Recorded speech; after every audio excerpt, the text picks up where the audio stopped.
I want to talk about a song that really should come as no surprise, right? Like, I'm just another person raving about this along with billions of people throughout the centuries. But I want to talk about something unique that happened with this song in recent history, and that is the word that in recent events, and that's the song Amazing Grace. Amazing Grace.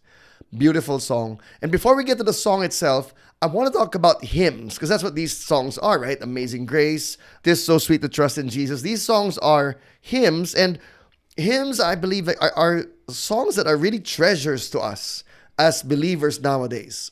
And we can go a long way in just listening to them, meditating on them. A lot of these songs were written as ways to teach the Bible to people. And so you'll notice that the whole Bible story is often there. There's usually a part about creation, there's a part about the Christian life, there's a part about what Jesus did, and there's a part about eschatology, about the end of time. And not to, jump on the bandwagon of people trashing modern Christian music. There's lots of good ones, and I do want to feature some of those. But there's a lot of them that are just emotional, sentimental, but they're fillers, really. You think about the content, the actual truth about God that they're proclaiming. You think about the truth that there is to meditate on in our heads, and it's very shallow. I liken it to nutrient density, where you can have different foods and they'll make you full, they'll have lots of calories, but there isn't a lot of nutrients there to make you strong and healthy. Hymns, on the other hand, are songs with a lot of nutrient density, where every line is just so powerful. And Amazing Grace is one great example of that.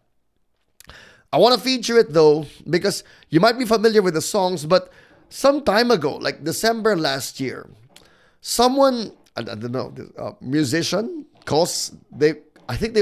I don't know if they would call themselves Christian, but this person posted on his Instagram, he said, he changed the lyrics to Amazing Grace because he wrote on his Instagram, a wretch like me, no thanks.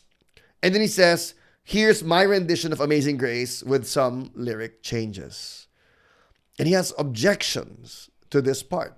Because if you know the first verse of Amazing Grace, it goes, Amazing Grace, how sweet the sound that saved a wretch like me. I once was lost, but now I'm found, was blind, but now I see.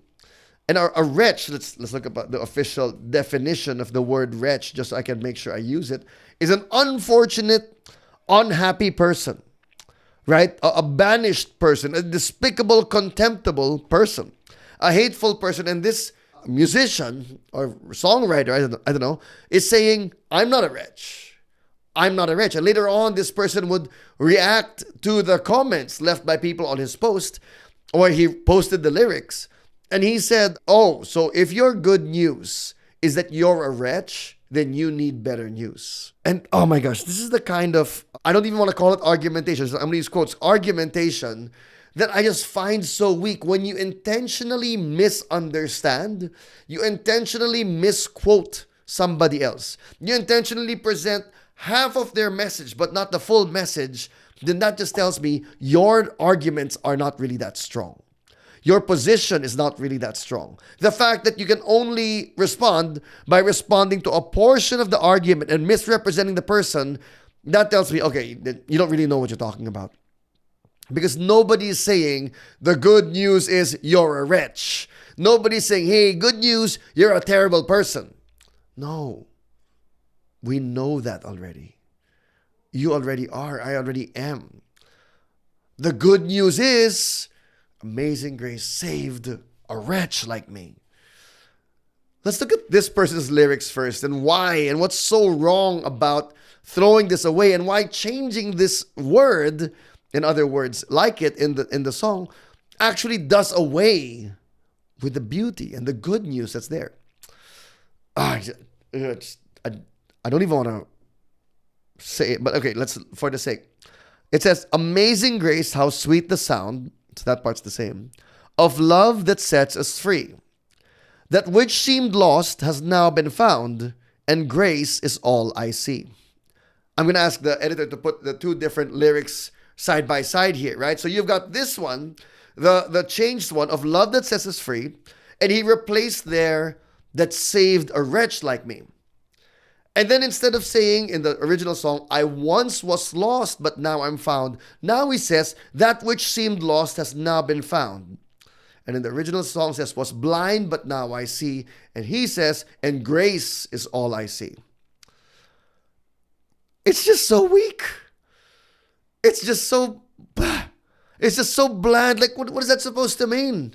Okay, so it doesn't even make sense logically. Look at that third line. That which seemed lost has now been found. How do you find something that was never lost? Because he's saying, I was never lost. I just seemed lost. You all thought I was lost. Other people said I was lost, but I was never lost. And yet, for the other hand is, I was lost. And this is life for people who know how difficult and challenging life is, where I have felt lost. I know the feeling of feeling lost, being lost in making wrong decisions, lost in my sin, lost in just like being purposeless in my future and not knowing where to go. We've been there. I didn't seem lost. I was lost. Thank God I've been found. And then to say grace is all I see, instead of saying was blind, but now I see. Oh my gosh, you're what's so amazing about this grace, right? What's so amazing about the grace that sets me free from nothing, that finds me when I was never lost, and doesn't give me any sight because I could see the whole time anyway. Instead, when you take it with what the Bible teaches, that I was a wretch, unfortunate. I have been lost, making wrong decision after wrong decision. I have been blind, and now I see. Oh, what an amazing grace that is. You couple that with the story, the actual origin story of Amazing Grace, and the writer behind it, John Newton. And John Newton was a person who grew up, nominally Christian in a Christian household, but got into sailing and eventually became the captain of a slave trading ship. And he himself confessed to the evils of what he did. He knew what he had done, where he had captured African people from West Africa, transported them in horrible conditions across the Atlantic for sale in the Americas. And yet, when he put his faith in Jesus and received forgiveness, that's why he could say, I have been a wretch. I have been lost. I have been blind. And this is a common thing nowadays, where people love the doctrine of grace. They love the idea of grace, but they think that the doctrine of sin, or the realization that there are consequences for sin, or that we are, so far apart from God and we cannot save ourselves, they think that is contrary to grace. It's not. Without that doctrine, then grace is just cheap. In fact, what's funny about this is this person would probably say, no, this makes me more loving. You know what? To claim that I didn't need saving, to claim that I had no issues, that's exactly how the Pharisees sounded in Jesus' time. Which is why Jesus would say to them, I did not come for the healthy, but for the sick, but for the people who are aware of their sickness, who know, oh gosh, I've messed up. I am in too deep. I've blown it. My finances are shattered because of bad investments and a greedy mentality. I have no idea how to get out of this. Amazing grace. That's the funny part, where we just back away from the essential doctrines that God gives us, not realizing that that's part of His love when He's showing us that. So I have no idea what this person's story is. I don't know what drove him to this point. I'm not a fan of this rewrite, just the audacity of it. To think that centuries of believers have gotten it wrong, and now I've gotten it better. And you look at it and it's like, oh, it's not even better. Also, the responses afterwards, right? For example, like that post I mentioned where, so your good news is that you need to be a wretch. That's not the good news. That's the bad news. And that's the reality though. Second verse is not much better. The original Amazing Grace song says, "'Twas grace that taught my heart to fear, and grace my fears relieved. How precious did that grace appear the hour I first believed." The rewrite says, "'Twas grace that saw my heart in fear, and grace my fears relieved. Now precious does this faith appear that frees us from belief." What? What are you even saying? Right? It saw my heart in fear, grace my fears relief, and frees us from belief. What do you even talk about? Grace without belief? How are you? What is this grace in then? Where is that grace coming from? You believe something. You believe that you were never lost. You have your own kind of belief. And it just becomes this nonsensical mishmash of emotionalism instead of the powerful tension. Go back to the original. 'Twas grace that taught my heart to fear, and grace my fears relieved. Listen to that. Tension. Grace taught me to fear, and grace also relieved my fears. What does that mean? Grace taught me to fear. You know what? To me, what that sounds like is part of God's grace, His loving kindness to us that we did not merit, is to know that we're supposed to fear God.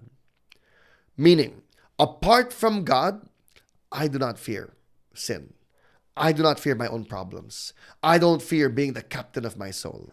When we look at this tension, that grace taught my heart to fear and grace also relieved my fears, part of God's gift to us is to teach us to fear.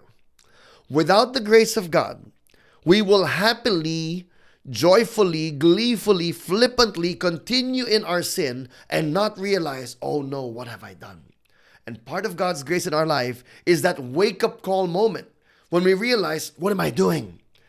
I'm ruining my life. I'm running from God. I'm destroying my life, my relationships, my health, my body. I'm destroying my future. That is part of God's grace. If God didn't really care about you, didn't really love you, He would allow you and me to continue in our sinful habits and just be surrounded by people confirming, oh, you got it. You're doing the right thing. But grace teaches our heart to fear. That's part of God's grace. And see, that's the part again that people are like afraid. They're afraid of like, oh, no. I don't believe in a God who would do that. But here's the thing. When you look at the reality of this world, there are hateful things. There are horrible things. There are wretched things. There are things we should fear. And part of God's grace for us is to see that and to have a wake-up call and say, I can't do this anymore. I remember one of my good friends in college, someone I shared the gospel to. And, one of my friends I shared the gospel to became a Christian immediately. And part of the reason why was because he had such a wretched life. And until now, he's still a follower of Jesus. It's an amazing story. I had another friend who struggled more. It took him a few more years, and he eventually got saved through the efforts of his friend and his brother. And what gave him a difficult time, when he was sharing his testimony to me, he said, when you first shared to me, I didn't have any problems. I didn't think I was such a bad guy. Like, yeah, our other friend, definitely a bad guy. He needs Jesus. I didn't need Jesus at the time. So I said, what changed? And he described life situations, circumstances that brought out the worst in him, the ugliest parts of him. And when he saw that, when the situation had passed and he was expecting something worse to happen, it didn't happen, but he couldn't shake the fact that the things he said, the things he did in the heat of the moment. And that bugged him. It just kept eating at him on the inside. Like, sama ako palang tao. Parang ganon. And then he heard the gospel again. And then he believed in Jesus. And until now, he's still a believer too. Grace taught his heart to fear. When he realized, whoa, I am not the decent, the rational, the nice guy I thought I was. I'm a bit of a jerk, really. I'm a horrible person. Jesus, I need you to change me. Grace teaches us to fear. Grace teaches us to say, whoa, I need. Even the ability to cry out to God and say, Lord Jesus, save me, is part of His grace. And then it doesn't leave us there. Grace, my fears relieved. It relieves us of those fears. It shows us, first of all, oh gosh, I need Him. And then I have Him. I'm saved. He died for me. He was reaching for me even before I reached for Him. And that's why He says, how precious did that grace appear the hour I first believed. There's a lot more to this. And like I said, a lot of these hymns have have a storyline, right? So he's been saved, and in verse 3, through many dangers, toils, and snares, I have already come.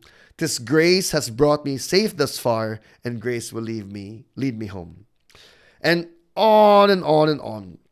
And like I said, it's eschatological. Verse 6, the earth shall soon dissolve like snow, the sun forbear to shine. But God who called me here below will be forever mine. Finally, that last verse, when we've been there 10,000 years, bright shining as the sun, we have no less days to sing God's praise than when we had first begun. Small confession, I didn't like this part of the song when I was a kid, that we would sing it, because it seemed to me like heaven was like one long church service with just the singing portion. And to be completely honest, growing up at church, the singing part was not my favorite part of the service. Now I love it, all right? I love it, especially when we're singing an amazing set of songs and the worship leaders, really coming from a heart of worship. I love it. Great news. But when I was a kid, I didn't understand that so much. And so when I would hear this part, that we would be 10,000 years singing, and I'm like, oh gosh, I can barely last the 30 minutes at church. And then I realized that it's not a static singing God's praise. It's while we go about life in the new heavens and the new earth, when we're singing together while walking and playing, and we're just continuously enjoying God's creation, enjoying one another, having enjoyment with Him, and singing His praise along the way. So there, let me know what you like about Amazing Grace, the song. If you've got any renditions, there's tons of covers, so many beautiful covers, or any translations that you like, then please share with me. I would love to share in the geeking out of this with you. Also, please no hate on that content creator. I don't know anything about that person other than what they posted. And I just wanted to use that as a jumping off point to highlight that what they're actually removing, and hopefully they get convicted of this, is actually part of what makes grace beautiful. So go have a listen to Amazing Grace again, and thank God for what He's given to us.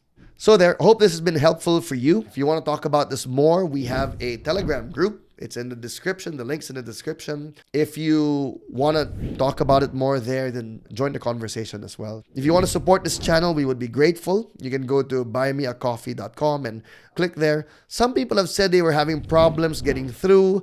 Send me a message and let me see how to figure that out. But I've had a friend give already. So yeah, it's working out so far. Also, if you like this content, like, share, subscribe as usual to help push this out. The algorithm will help us find other people who could benefit from it. God bless you. See you in the next one.